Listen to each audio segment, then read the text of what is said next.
We're going to hit them extremely hard over the next 2 to 3 weeks. We're going to bring them back to the Stone Ages where they belong. In the meantime, discussions are ongoing. Regime change was not our goal. We never said regime change, but regime change has occurred because of all of their original leaders' death. They're all dead. Trump की डींगें अपनी जगह, लेकिन आज हालात ये हैं कि Iran के अंदर F-15 फाइटर जेट की तलाश में रेस्क्यू ऑपरेशन चलाए जा रहे हैं। रात भर डोनाल्ड ट्रंप व्हाइट हाउस के ओवल ऑफिस में अपने अधिकारियों के साथ बैठक करते रहे और युद्ध का जायजा लेते रहे। और उधर ट्रंप पर कटाक्ष करते हुए ईरान के संसद के स्पीकर मोहम्मद बाघेर गालिबफ ने सोशल मीडिया प्लेटफॉर्म एक्स पर लिखा, ईरान को लगातार 37 बार हराने के बाद उन्होंने जो ये बिना रणनीति वाला शानदार युद्ध शुरू किया था, वो सत्ता परिवर्तन से हटकर अरे क्या कोई हमारे पायलट्स को ढूंढ सकता है प्लीज तक आ गया है। वाह, कितनी अद्भुत प्रगति, सच में प्रतिभाशाली है। मजे की बात कि इस व्यंग के साथ एक विनती भरा इमोजी भी गालिबफ ने पोस्ट किया था।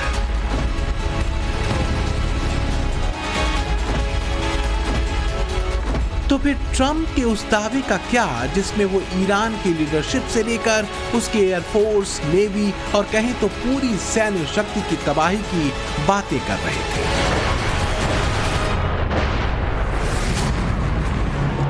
ट्रंप के बोले गए तमाम झूठों में से एक झूठ ये भी था जो ईरान सिद्ध कर चुका है।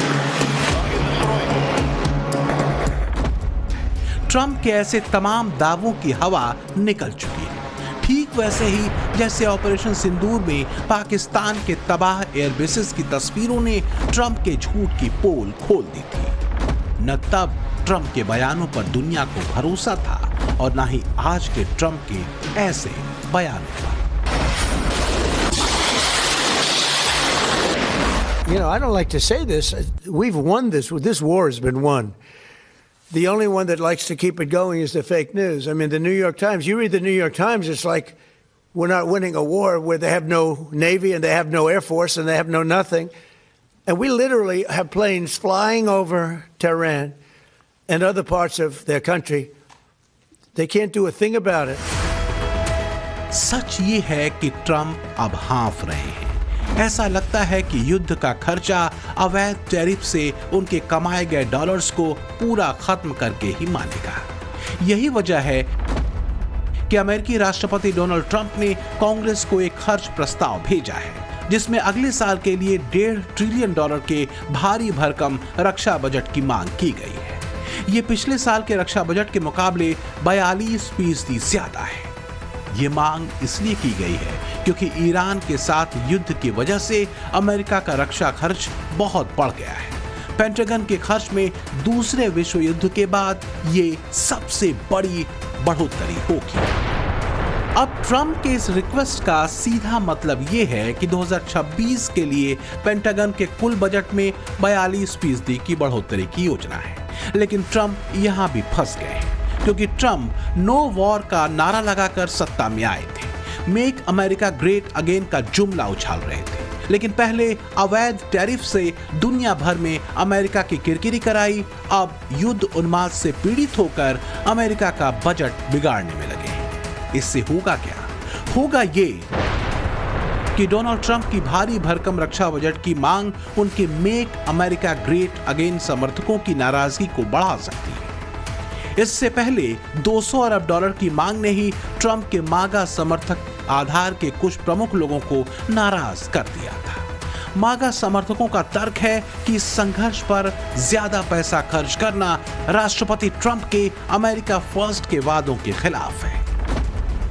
तो सच यही है कि ईरान युद्ध ने ट्रंप को उनकी हैसियत और अमेरिका की सुपर पावर इमेज दोनों को तगड़ा झटका दिया है। कुल मिलाकर ट्रंप ने अपनी फजीहत करा ली है। तो क्या अमेरिका और अमेरिकन्स को समझ आ चुका है कि अब ट्रंप कार्ड किसी काम का नहीं? क्योंकि अमेरिका के अलग अलग शहरों में नो किंग्स का प्ले कार्ड लिए लोगों ने लाखों की संख्या में सड़क पर उतरकर ट्रंप की नीतियों के खिलाफ अपना गुस्सा भी दिखा दिया है।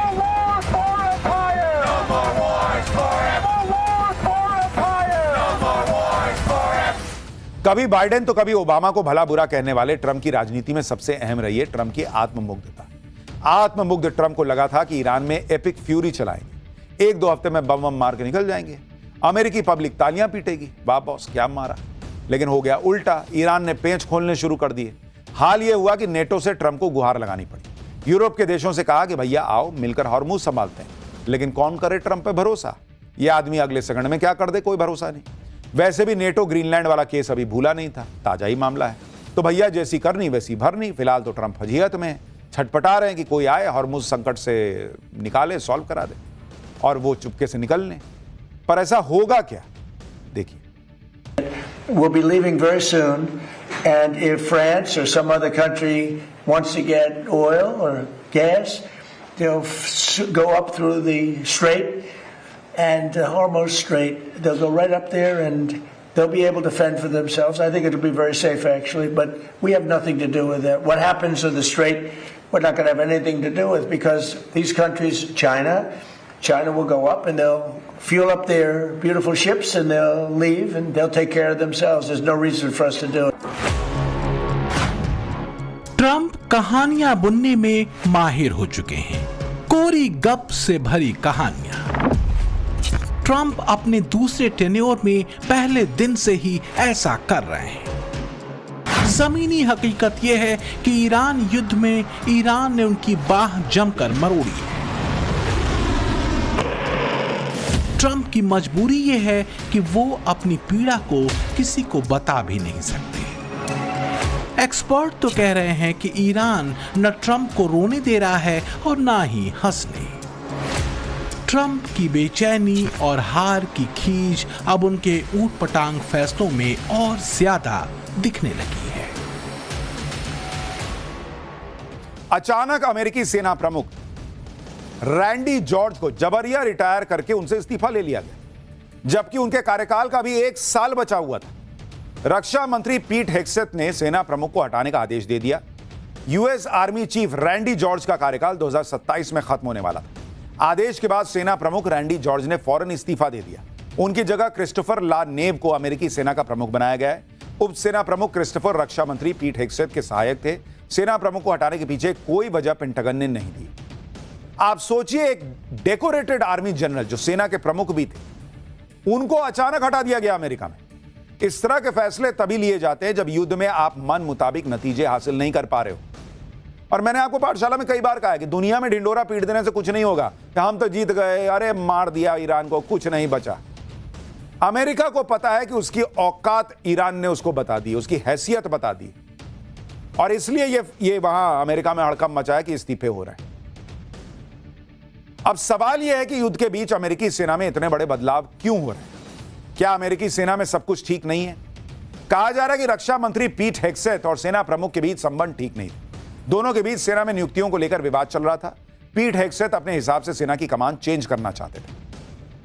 ये बातें अमेरिकी मीडिया में छप रही। साथ ही यह भी चर्चा हो रही कि ईरान में ग्राउंड ऑपरेशन को लेकर पीट हेग्सेथ और सेना प्रमुख में एक राय नहीं थी। इसी वजह से सेना प्रमुख को हटा दिया गया।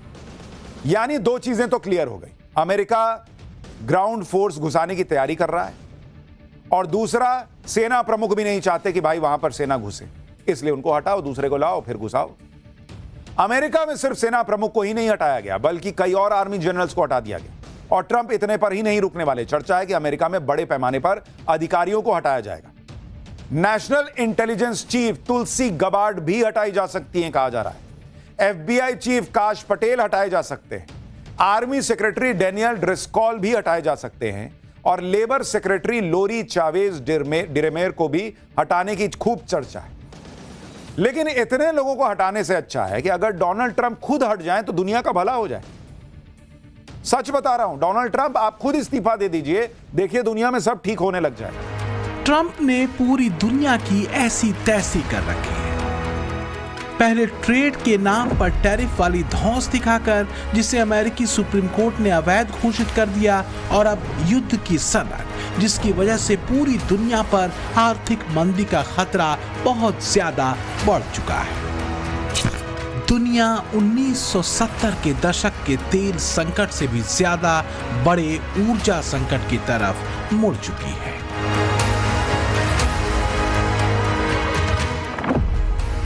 अगर स्थिति जल्दी नहीं सुधरी तो तेल और गैस की कीमतों में तेज उछाल आ सकता है। व्यापक महंगाई और गहरी आर्थिक मंदी का खतरा बढ़ सकता है, खासकर एशिया के उन देशों के लिए जो आयात पर निर्भर हैं।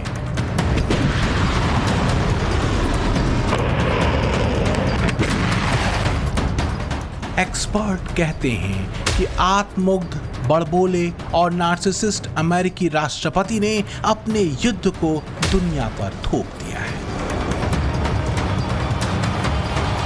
ट्रंप इससे बेपरवाह हैं कि अमेरिका के पुराने और भरोसेमंद दोस्त अब उससे किनारा कर रहे हैं या कर चुके हैं।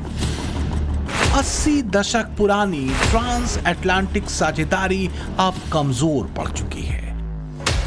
तो इसके पीछे ट्रंप के यूरोपीय देशों के राष्ट्राध्यक्षों पर किए गए वो व्यक्तिगत, सस्ते और घटिया प्रहार भी रहे हैं जो समय समय पर वो करते रहे हैं, जैसे कि फ्रांस के राष्ट्रपति इमैनुअल मैक्रों पर की गई ये सार्वजनिक टिप्पणी।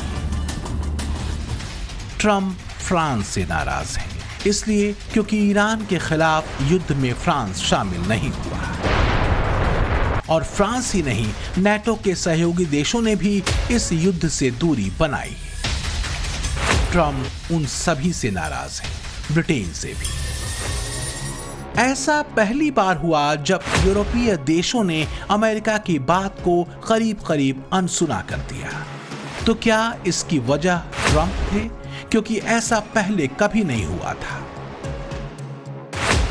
चाहे 1990 का खाड़ी युद्ध हो, 2001 का अफगानिस्तान हमला हो, या फिर 2003 में इराक पर अमेरिकी अटैक,